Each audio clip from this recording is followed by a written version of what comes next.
Hello दोस्तों, कैसे हो? सब ठीक होंगे? तो आज हम बात करेंगे बीएसटीसी 2000 जो 26 में एग्जाम होने वाला है। इसके लिए कुछ मोस्ट इंपोर्टेंट क्वेश्चंस, राजस्थान कला एवं संस्कृति के कुछ महत्वपूर्ण प्रश्नों के बारे में अध्ययन करेंगे। तो आप जरूर देखिए मोरू जी की क्लास को, आप सब्सक्राइब करिएगा और लाइक कर दीजिएगा। इसमें हम most important, very most important question जो कि आपके एग्जाम में डायरेक्ट रूप से सदने वाला है। पहला प्रश्न आपने स्क्रीन के सामने है, गढ़ बिठली दुर्ग है। गढ़ बिठली दुर्ग हम किसको कहते हैं? तो गढ़ बिठली दुर्ग हम तारागढ़ दुर्ग को कहते हैं। साथ ही साथियों, आप इसमें एक बात और याद रखिए, तारागढ़ अजमेर, क्योंकि तारागढ़ नाम से दो दुर्ग राजस्थान में है, एक बूंदी में है और एक अपना अजमेर में है। नेक्स्ट सवाल आपका जो है वो है, नेक्स्ट सवाल है, मारवाड़ शैली के 7वीं शताब्दी का चित्रकार है।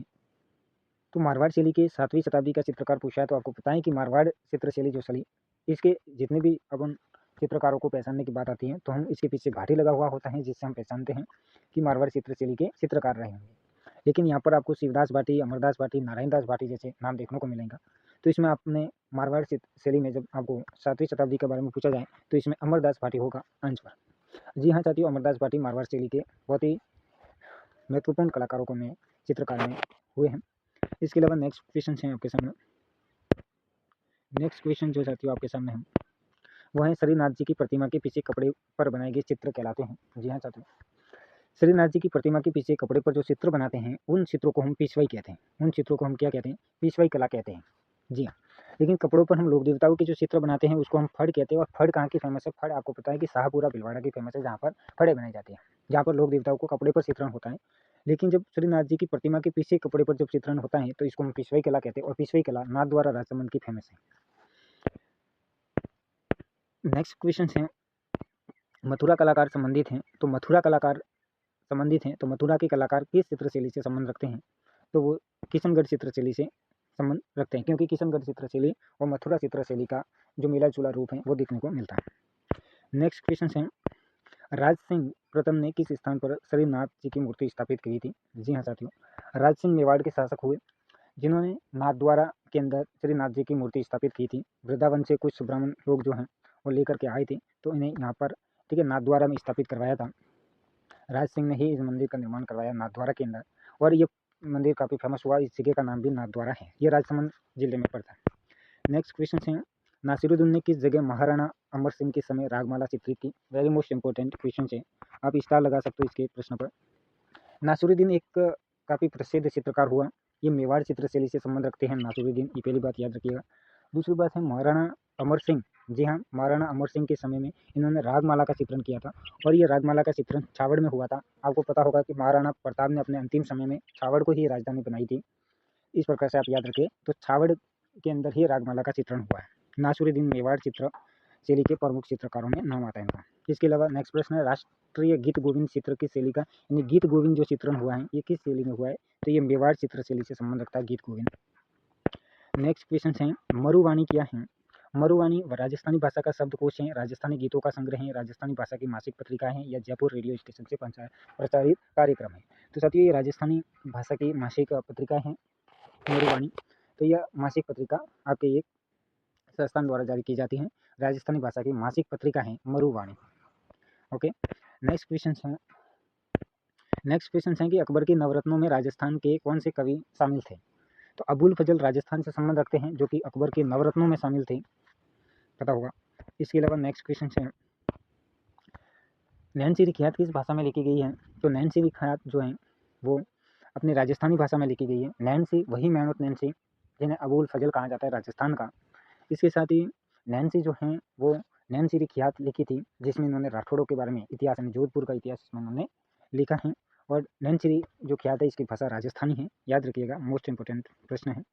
इसके अलावा नेक्स्ट प्रश्न है, खेराड़ी किस क्षेत्र की बोली है? खेराड़ी एक क्षेत्र विशेष की बोली है। आपको बता दें कि खेराड़ी जो है वो किस क्षेत्र में बोली जाती है? बूंदी व शाहपुरा क्षेत्र में। जी हाँ साथियों, बूंदी व शाहपुरा क्षेत्र में बोली जाती है खेराड़ी बोली। और खेराड़ी बोली जो है ये हाड़ौती की उप बोली के अंदर कंसिडर की जाती है। नेक्स्ट क्वेश्चन है आपका, दूरसा आड़ा किस ग्रंथ को पांचवा वेद कहा? दूरसा आड़ा राजस्थान के प्रसिद्ध साहित्यकारों में इनका नाम आता है, दूरसा आड़ा का इतिहासकार हैं। तो दूरसा आड़ा ने किस ग्रंथ को पांचवा वेद कहा है? तो वेली कृष्ण रुक्मणी नाम का जो ग्रंथ है, जिसको पृथ्वीराज राठौड़ ने लिखा था, बीकानेर के थे पृथ्वीराज राठौड़, जिन्होंने वेली कृष्ण रुक्मणी लिखा। और ये ग्रंथ इतना महत्वपूर्ण है कि इसे दूरसा आड़ा ने कहा कि ये पांचवा वेद है। क्या है, 5वां वेद है और 18वां पुराण कहाँ इसको, कितना 19वां पुराण कहाँ, कि भाई 19 पुराण 19वां 18 पुराण है तो 19वां पुराण इसको उन्होंने कहा वेलिकितेश्वर रुक्मणी, ये पृथ्वीराज राठौड़ की रचना है जिसको दूसरा आड़ा ने ये कहा। नेक्स्ट क्वेश्चन है किशनगढ़, जयपुर, टोंक, अजमेर और मेरवाड़ा के पूर्वी अंचलों में कौन सी भाषा बोली जाती है। तो साथ ही आपको पता होगा कि इन क्षेत्रों में ढूंढाड़ी बोली जाती है, यहाँ की मुख्य बोली ठीक है ढूंढाड़ी बोली है। इसकी भी कई उपबोलियाँ हैं जिसमें राजावाटी, तोरावाटी जैसे आप पढ़ते होंगे। इसके अलावा नेक्स्ट क्वेश्चन है कौन सी बोली पश्चिमी हिंदी और राजस्थान के बीच समन्वय का कार्य करती है। पश्चिमी हिंदी यानी उत्तर प्रदेश, मध्य प्रदेश इन क्षेत्र की बोलियाँ जो है पश्चिमी हिंदी में आती है और राजस्थान के बीच को जोड़ने का जो काम करती है वो साथियों मेवाती बोली है। मेवाती हमारे विशेष रूप से अलवर, भरतपुर, धौलपुर, करौली इन क्षेत्रों में, भरतपुर, अलवर इन क्षेत्रों में बोली जाती है, जो कि राजस्थान में पश्चिमी हिंदी और राजस्थान को जोड़ने का काम करती है मेवाती बोली। नेक्स्ट क्वेश्चन है मालवा के राजपूतों में मालवी और मारवाड़ी के मिश्रण से बनी कौन सी बोली प्रचलित है। साथियों मालवी और मारवाड़ी बोली से जो मालवी और मारवाड़ी के मिश्रण से जो बोली बनी है उसका नाम है रागड़ी बोली। जी हाँ साथियों, रागड़ी बोली हाड़ौती क्षेत्र के विशेष करके आपको झालावाड़ा, कोटा क्षेत्र में बोली जाती है, मालवा क्षेत्र में बोली जाती है, जो कि मालवी और मारवाड़ी के मिश्रण से ये बोली जन्म ली है। ये रागड़ी बोली है मारवाड़ी की। एक अपनी और बोली आती है जिसका नाम है वागड़ी बोली। यह आपके वागड़ क्षेत्र, डूंगरपुर, बांसवाड़ा, प्रतापगढ़ यहाँ बोली जाती है, जो कि मेवाड़ की उपबोली है, जबकि ये रागड़ी बोली है जो कि मालवी की उपबोली है, हाड़ौती की उपबोली है। नेक्स्ट क्वेश्चन है मेवाती बोली किस क्षेत्र में बोली जाती है। तो मेवाती क्षेत्र में बोली जाती है, यानी मेवाती बोली राजस्थान के मेवात क्षेत्र में कौन आता है, मेवात क्षेत्र में आता है अलवर, भरतपुर, धौलपुर, करौली इन क्षेत्रों में मेवाती बोली बोली जाती है। इसके अलावा नेक्स्ट क्वेश्चन है आईने अकबरी के रचयिता कौन थे। आईने अकबरी अबुल फजल ने लिखी थी। आपको पता होगा अकबरनामा जिसे हम आईने अकबरी भी कहते हैं, इसकी रचना अबुल फजल ने की थी। अबुल फजल नहीं, ठीक है, अबुल फजल है इसने की थी। नेक्स्ट क्वेश्चन है मानव नैंची को राजपूताने का अबुल फजल किसने कहा था। तो राजपूताने का अबुल फजल कहा जाता है क्योंकि ये अबुल फजल एक महान इतिहासकार हुआ। अकबर के दरबार में नवरत्नों में शामिल अबुल फजल महान इतिहासकार हुआ। इसी प्रकार राजस्थान के भी एक प्रसिद्ध इतिहासकार हुए जिनका नाम मोहम्मद नैंसी था, इसलिए इनको मुंशी देवी प्रसाद, जी हाँ साथियों, मुंशी देवी प्रसाद ने इन्हें राजस्थान का यानी राजपूताने का अबुल फजल कहा मोहम्मद नैंसी को।